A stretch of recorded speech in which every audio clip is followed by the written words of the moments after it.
Salut à tous les amis. Putain, faut que je vous raconte un truc rigolo. Hier j'étais en voiture là, j'allais à un rendez-vous et là je reçois un appel masqué. Alors les appels masqués, il y a deux solutions. Soit c'est un abruti d'abonné qui pense faire un truc de fou en m'appelant, et ça arrive quasiment tous les jours, hein. C'est étonnant mais c'est vrai. Alors t'imagines les mecs vraiment connus pour qui par malchance leur numéro fuite, alors que moi mon numéro il est sur le bon coin, tu vois. Et tu sais, parfois t'as des abonnés la nuit, ils m'appellent ou le soir, et tu sais je sais que ça c'est des abrutis, des gens bêtes. Bon, et en parlant de gens bêtes, j'ai hier du coup ça peut être deux cas de figure, soit un abonné abruti. Dans le jargon on appelle ça un sus matraque. C'est horrible, mais je vous jure, entre je vais pas citer avec qui on les appelle comme ça, mais bref, on les appelle comme ça, tu vois, les sus matraques. Bref, il y a soit eux qui appellent en inconnu, soit la gendarmerie. Et hier c'était la gendarmerie, et qui m'appelle, il me dit: bonjour monsieur Royer, on vous appelle, on voulait savoir si vous aviez retrouvé vos Mégane RS.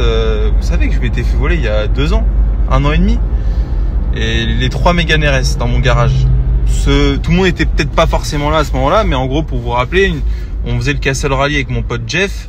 On rentre un dimanche, on ouvre la porte et là, plus de Mégane RS. On en avait 3 Mégane 4 RS, dont une qui était vendue, qu'on devait livrer la semaine d'après, une qui était un ami à nous en dépôt-vente et une autre qui était un stock. Bon voilà, donc dans l'idée, ça nous avait fait très chier sur le moment, surtout que pendant 4-5 mois, on avait dû batailler avec l'assurance pour se faire rembourser. Bon bref, tout ça vous connaissez. Et donc hier, la gendarmerie m'appelle et me dit: oui, alors monsieur Royer, on vient de voir une de vos Mégane RS.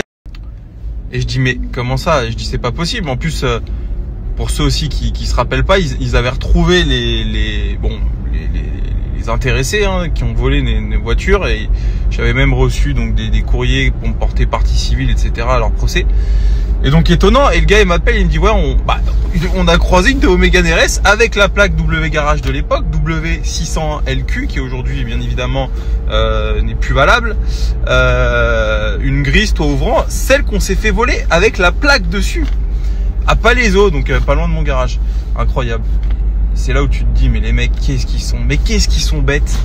Putain, mais change les plaques au moins. Ne garde pas la même plaque, enfin. Et ils m'ont dit: on a essayé de les courser, mais on n'a pas réussi. Ah oui, tu m'étonnes.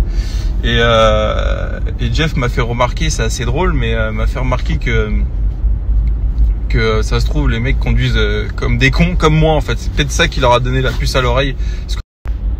Vous doutez bien que les gendarmes de Palaiseau me connaissent bien. Déjà parce que un mec qui se fait voler 3 Mégane 4 RS et 1 an après une Clio 4 RS, il n'y en a pas beaucoup dans la zone, je pense. Et puis voilà, je suis un peu connu. Je suis un peu connu pour vendre des bagnoles comme ça, donc on se connaît, tu vois. Mais bref, et donc ils ont dû se dire que j'avais retrouvé la bagnole, quoi. Mais putain, c'est fou, hein. C'est fou. Moi, les amis, si vous voyez une de Mégane 4 RS avec la plaque W600LQ, dites-vous que c'est la mienne. Enfin, c'est plus la mienne puisque forcément je me suis fait rembourser et donc je l'ai vendue à l'assurance. Mais